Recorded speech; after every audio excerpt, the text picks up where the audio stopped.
আসসালামু আলাইকুম প্রিয় বন্ধুরা, আসছিলাম নালমুখ বাজারে।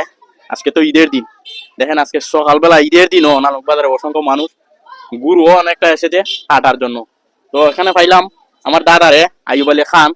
উনি খুব সুন্দর কথাবার্তাও বলতে পারেন এবং রাস্তাঘাটে পাইলেই আমাকে ভালো মন্দ দিকেন। আসসালামু আলাইকুম। ওয়ালাইকুম আসসালাম। আসসালামু আলাইকুম ওয়া রাহমাতুল্লাহি ওয়া বারাকাতুহু। ওয়ালাইকুম আসসালাম, কেমন আছেন আপনি? ও আল্লাহর রহমতে ভালো আছে। ঈদের দিন আল্লাহ খুব ভালো আছে। আল্লাহ দিলে আসলাম বাজার দেখবার লাগি। কি দেখবার লিগা? গুরু গুরু দেখতে বললাম আমরা তো দেখা পাচ্ছিলাম। হ্যাঁ, দেখতে পাচ্ছি আমাদের দেখতে পাচ্ছি না। দেখতে আসবো না। এখানে আসলে সকালে আইলাম, হ্যাঁ। দেখলাম সকালে দেখলাম একটা কালকে তো অনেক গুরু তো বইছে, আজকে কি গুরু তো বইছে? আজকে আমি কই নিয়েছি 21টা। 21টা আজকে? আজকে 21টা কই নিয়েছি, আরো দেখছি খারাপ 5টা লগা আছে। মাংসর দাম আরো বাড়তেছে টার্মিলে। এই বর্তমানে খালি মাংস হ্যাঁ। 1300 চলছে আর হাড়ে মাংস 800।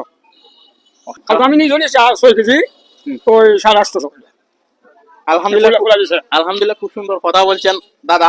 উনি যে সুন্দর করে কথা বললেন